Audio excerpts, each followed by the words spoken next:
Hello and good morning or good afternoon, depending on when you're watching this, obviously.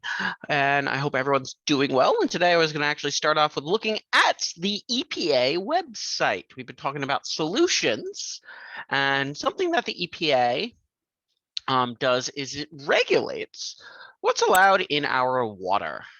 And if you have too many bad things, we know that water is not potent, not drinkable, right? And specifically lead and copper. Why lead and copper am I talking about? Well, the reason that we care about lead is we know that there is a direct link to brain damage.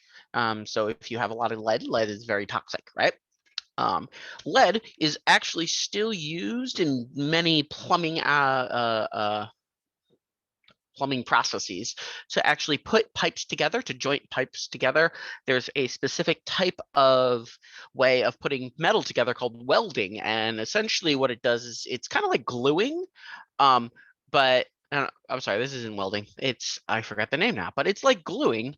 But instead of using glue, you used a metal that melts at a lower temperature. Lead happens to be a cheaper metal that melts at a relatively lower temperature. So you can actually use melted lead to solder. So it's called solder pieces of metal together. And sometimes they use lead in piping. That's actually happened in our school before. And unfortunately, what happens is that solder can get into the water. And if there's too much of the water, that's bad. Copper. Copper is also a relatively cheap metal, but it's also it's good to use as piping because it's easy to manage. So you don't want too much lead or too much copper in it. And you can look all this information up. This is all free. You just Google it or go to the EPA and you look it up. But what I wanted to show you is, and I think this is talking about lead concentrations.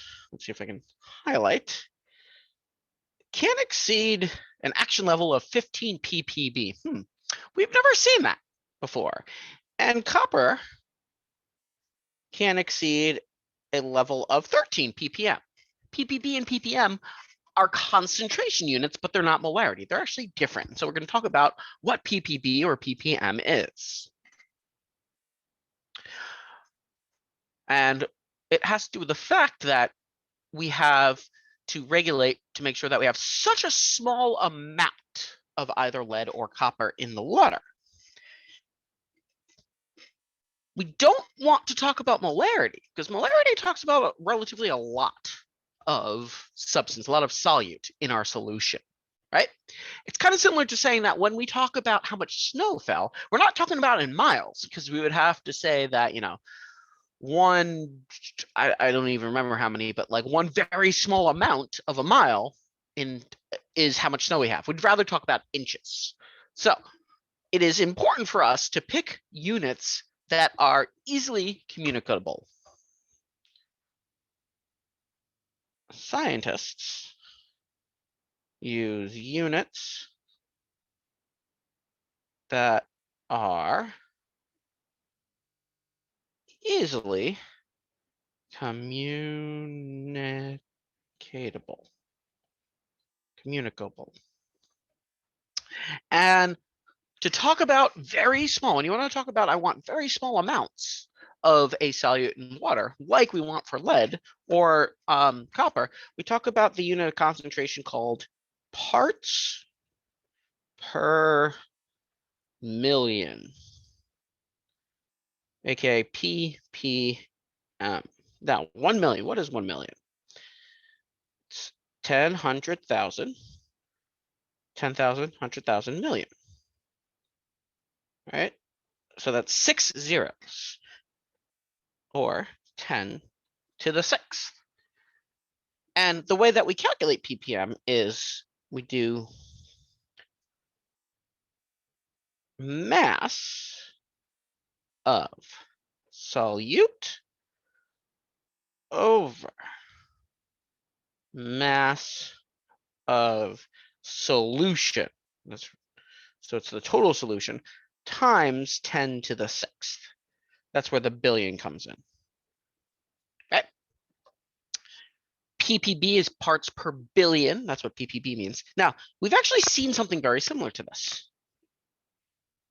Percent composition, hopefully, you remember, is mass of part over mass of whole times 100, right?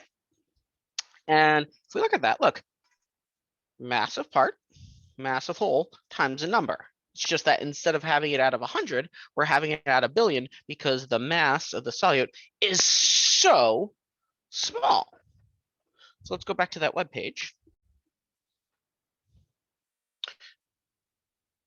So when it says 1.3 ppm,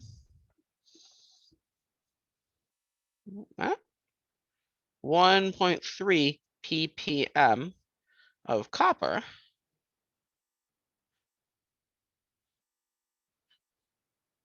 is 1.3. No, it's a very small number.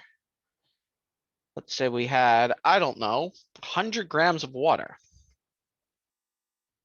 X grams of Cu over 100 grams of solution times 10 to the 6th equals 1.5 ppb.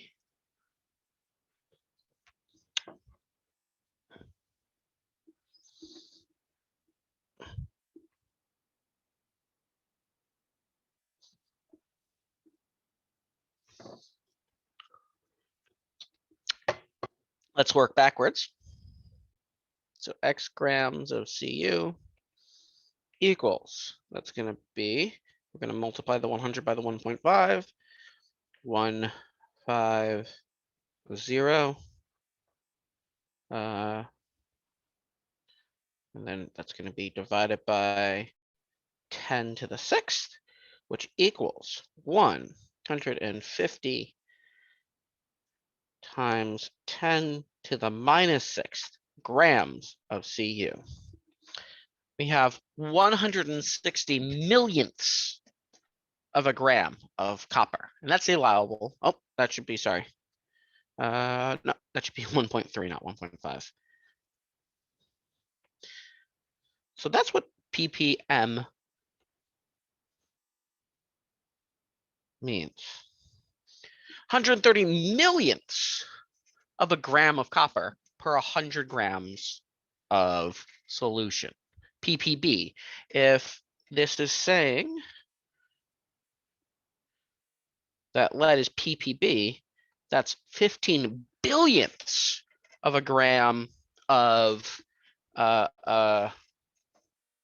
lead per 1 gram of water, right?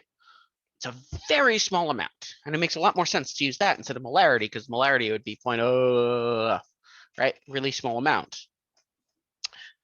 So that's how we use that. Let's do another example problem that you'll probably see on the Regents. So let's determine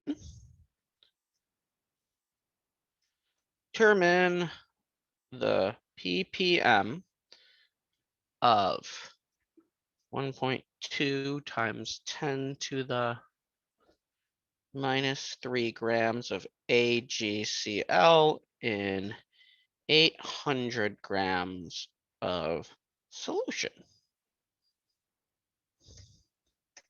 Okay, so we do 1.2 times 10 to the minus 3 over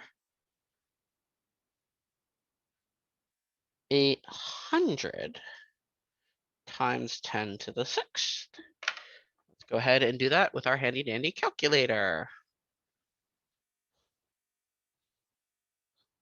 1.2 times 10 to the minus 3 over 800 times 10 to the 6th is equal to 1.5 ppm. And that's how you do it. Super simple. So whenever we are doing units, we gotta make sure we think about what makes most sense. And this is really cool because this is stuff that you can actually look up online. I hope you enjoyed this little lesson, and I will see you all in class on Monday. Bye, everyone.